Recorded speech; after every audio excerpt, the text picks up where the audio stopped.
Hello, everyone, and welcome to the first of my Life in the Universe pandemic lecture series. And this is for all you people sitting at home, locked in your houses, waiting for the virus to go away, and maybe wanting something interesting to listen to. What I'm going to be doing in the next few lectures is talking about some of the great questions in astrobiology, the study of life in the universe. How did we get here? What was the origin of life? Could there be life on other planets? These lectures will be about half an hour, and I'm going to just express some views that other people have about some of these great questions. Some of them will be my own views, but mainly to tell you where the state of the art is and what the scientific community thinks about some of the great questions of the day. And I think this will be an excellent way of getting beyond the everyday concerns of trying to find food and worrying about whether you're going to catch coronavirus, and think about some of the great questions that underpin our civilization. Are we alone in the universe? What is the origin of life? What is our future? So today's question, the first of my lectures, is going to be this one. Are viruses alive? Now, if you've seen the coronavirus spreading out across the world, infecting people in different countries, you probably think intuitively it must be alive, right? It's like a rabid dog spreading out across communities, infecting people. Surely this virus is alive, but not so fast. In fact, people can't really decide whether viruses are alive or not. And to really understand why this is such an interesting question, are viruses alive? What is the definition of life?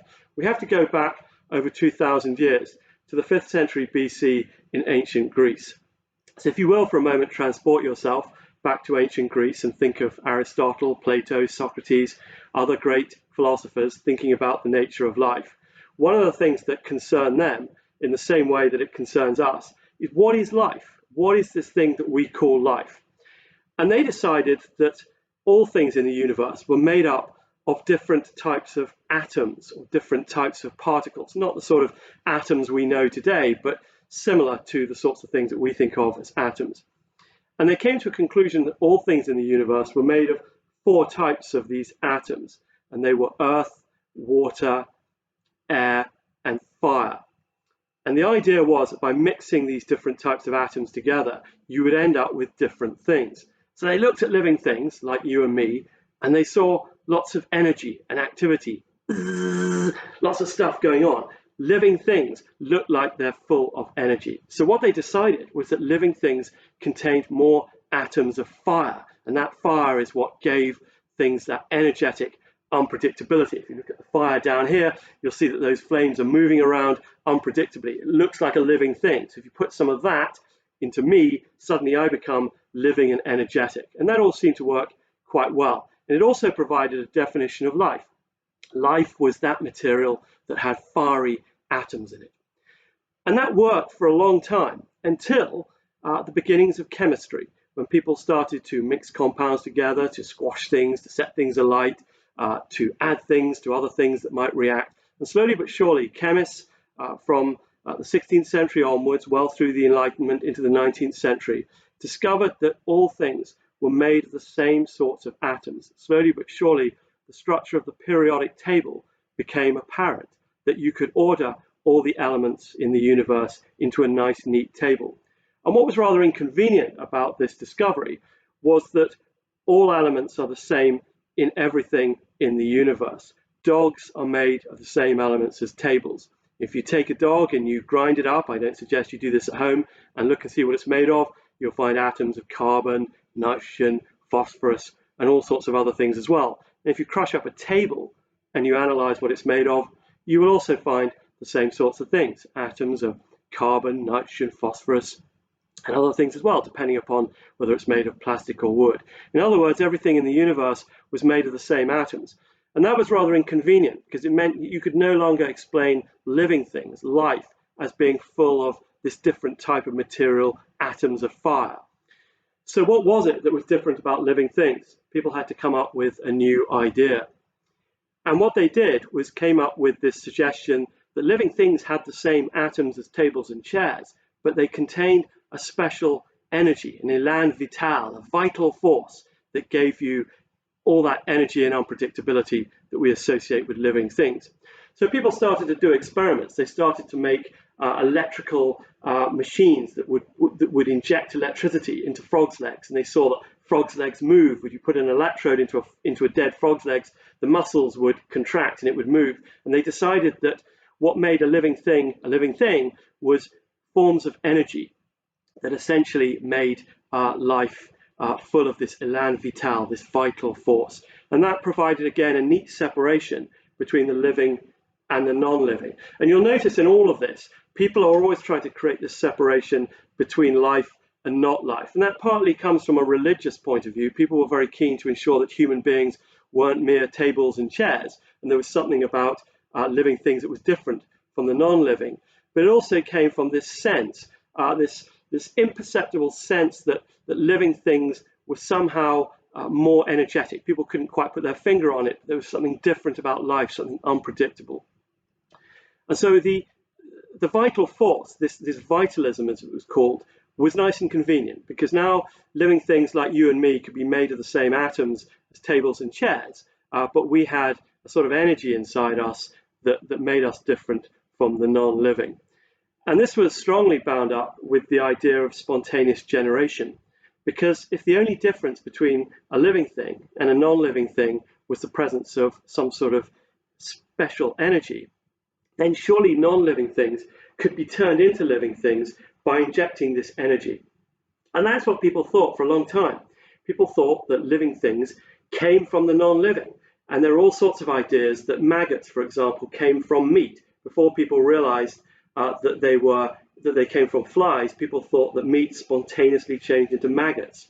People also thought that wheat, if you took some wheat from a barn and you put it in a jar and you left it for 21 days with some underwear, very, very strange recipes, you could make mice, and there would be a spontaneous transformation of non-living things into living things. This theory gained traction for a long time until Redi, who was an Italian physician and experimenter, did some very simple experiments with gauzes. And what he did is he put some meat on a gauze and he showed it was infected by flies and maggots would form.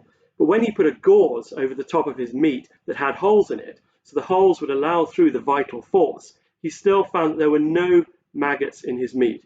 And that suggested that the vital force was not the cause of living things. And he went on to show rather easily that maggots came from flies. The famous French microbiologist Louis Pasteur also did experiments in the 19th century showing that when he made broths of different types of liquids that could be colonized by microbes, he showed that if you sealed off these broths from the outside air, they no longer became colonized by life. And he made the astonishing claim that in the air, constantly drifting through the air, there are germs transported through the air, which is relevant, of course, for the modern pandemic that we're experiencing. Pasteur was the first person to suggest that germs travel through the air, and he could show that they were not spontaneously generated.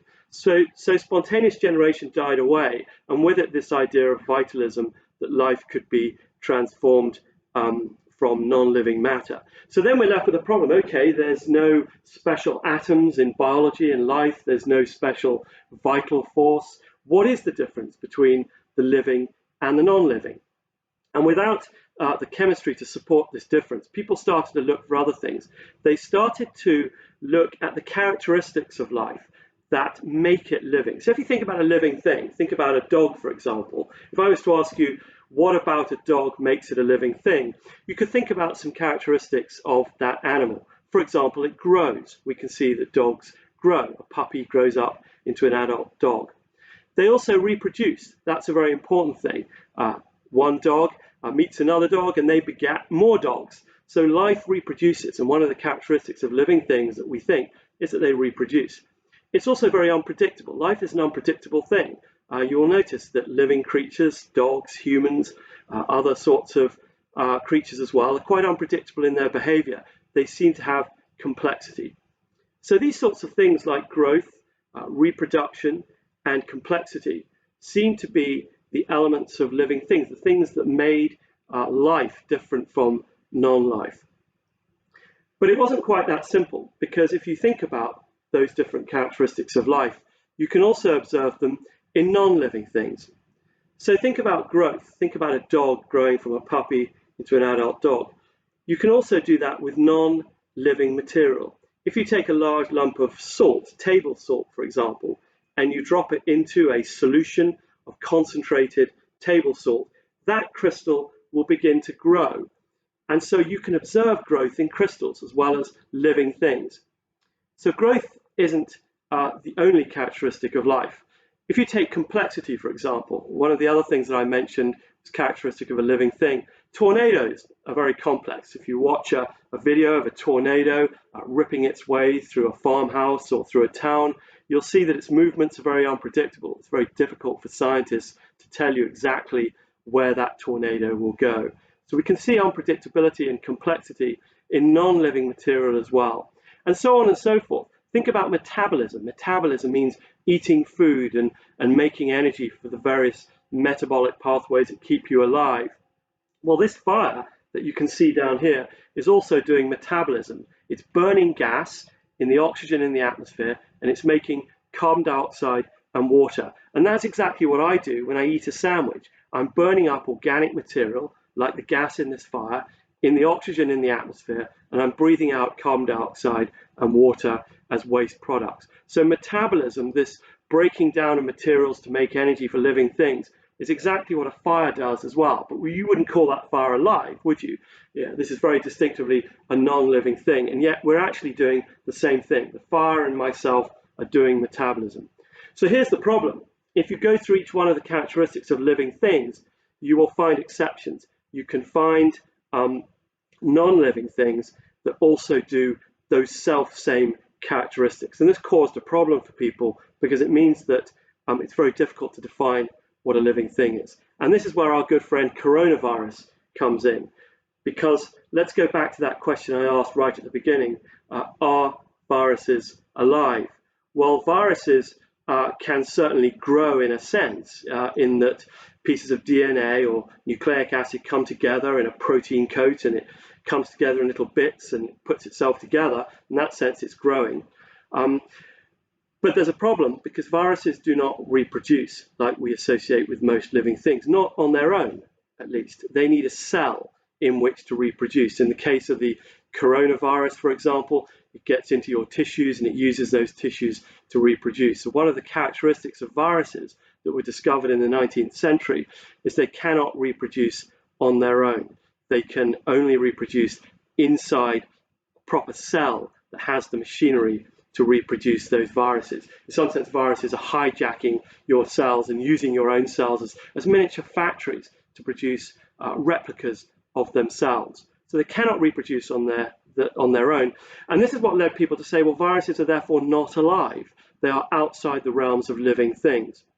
And you might think, well, that sounds reasonable. We'll decide that things made of cells, like rabbits and human beings, are alive, and viruses are not. But here's a problem.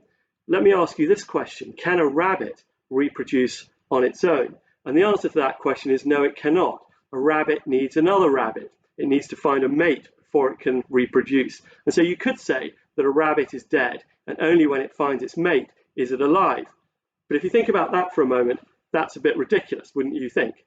You wouldn't look out of your window and see a rabbit in your garden and say that is a non-living creature, and then when its mate turns up in the garden, you say, now those two rabbits are alive. That's just ridiculous. Rabbits are alive whether they have a mate or not. So we can go to the other extreme of thinking about creatures that we all agree are living things, but they don't reproduce. A mule, for example, is sterile, and yet I think if you saw a mule walking down the street with a cart attached to its back with some vegetables on the back of the cart, you would look at that mule and say, that is a living thing. So in the end of the day, it's very difficult to define what life is, and this is why it's so difficult for people to decide whether viruses are alive. If you think that reproduction is a necessary criterion for a thing to be alive, then a virus is not alive. If you think that reproduction is not a critical requirement for a thing to be living, then you could say that viruses are alive. Our ideas about life have significantly advanced since those early ideas of living things. Schrödinger, a physicist who is famous for his cat, also thought about biology, and famously he considered what is life, what is the nature of life. One of the things that he observed that was interesting about biology, about living things, is they tend to create order in a universe that prefers to create disorder. So if you notice, generally your body is quite well organized. You've got fingers, you've got a brain, you've got eyes. Your whole biological structure is quite ordered. It seems like order has been created in a universe that tends towards disorder, where things tend to fall apart. And Schrödinger thought this was very strange, and he proposed that life was going against the laws of physics. In other words, going against this tendency to what we call increase in entropy, increase in disorder. And that's always been a bit of a thorn in the side of biologists, because this notion that life is somehow going against the laws of physics, fighting the laws of physics, doesn't really sit very easily with our knowledge of the rest of the universe, where we know that the universe tends to naturally follow the laws of the universe. But there is another way we can think about life that incorporates Schrödinger's ideas and is completely consistent with our own ideas about living things. And that is to think of living things as increasing the disorder in the universe. So let me try and illustrate this to you. If I eat a sandwich, if I go out to Greg's and buy a sandwich, that I frequently do down the street here, and I take my sandwich and I put it on a table, it will sit there unchanging for a long period of time if I don't eat it. And eventually it will only be destroyed if it gets buried into rocks and eventually disappears into the interior of the earth, where it's heated up and destroyed. However, if biology gets hold of that sandwich, which could either be me eating it or the bugs in my kitchen that land on that sandwich and break it down, they will very quickly destroy that sandwich. They will attack the molecules in that sandwich, burn it up, and use it to make energy and disassemble the sandwich. That's what's happening when I eat my lunch. I eat the sandwich breaks apart and it releases energy, and the sandwich gets disassembled. So in some sense, you could think of biology not as fighting against the laws of physics, but actually enhancing the deterioration of the universe, the rate at which the universe is breaking down and dispersing into a homogeneous mass homogeneous mass and energy in the universe. In some sense, life is accelerating the rundown of the universe. So in that sense, life is not fighting the laws of the universe at all. In fact, it's very much part of the laws of the universe. So that is really where we stand with life today. I think most people regard life as a physical process that is aiding in the energetic rundown in the universe.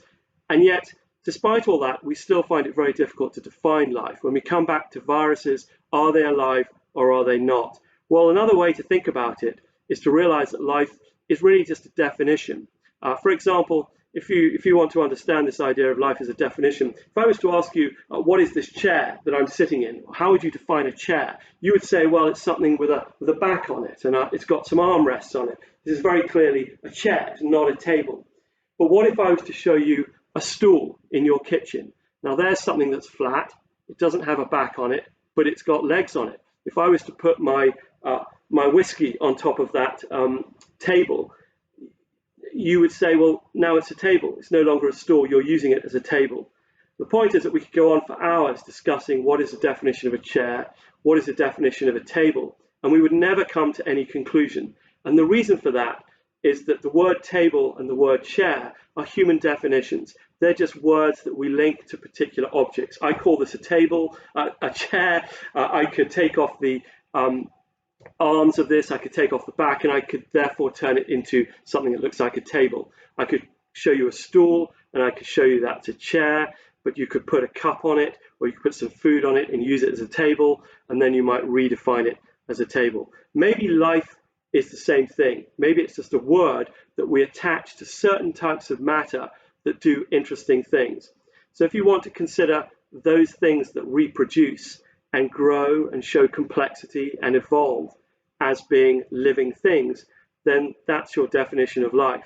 If you want to exclude objects that do not reproduce, like viruses, and need cells to reproduce, then they are not alive. And it doesn't really make any difference. You can either include viruses in life or not in life, depending upon your definition. So maybe we're all wasting our time trying to define life, and maybe for the past few hundred years, trying to find a single definition of life, a one-sentence summary of what living things are, is a complete waste of time. Perhaps we should just accept it's a human definition. So is the coronavirus alive? I don't think it really matters. What's important is that we understand its biology and we understand how it interacts with human beings and how we can cope with it. But we don't really need to all agree on whether it's a living thing or whether it's not a living thing. This does, however, have some implications for whether we find life on other planets. If we go to another planet and we're not sure what life is, that's going to be pretty difficult, isn't it, to decide whether we found life or not. So coming up with a definition of life is quite important for deciding whether something we found on a distant planet is truly a living thing or not. And in future lectures, I'll talk about the definition of life again with respect to searching for life on other planets. So that's the end of today's lecture on Life in the Universe pandemic series. I hope that you can join me for some further discussions in astrobiology and interesting questions in the universe. In my next lecture, I'll be talking about another great question that people are interested in. Is there life on Mars? And we'll have a think about viruses in that context as well. Take care, look after yourself, and see you in the next lecture.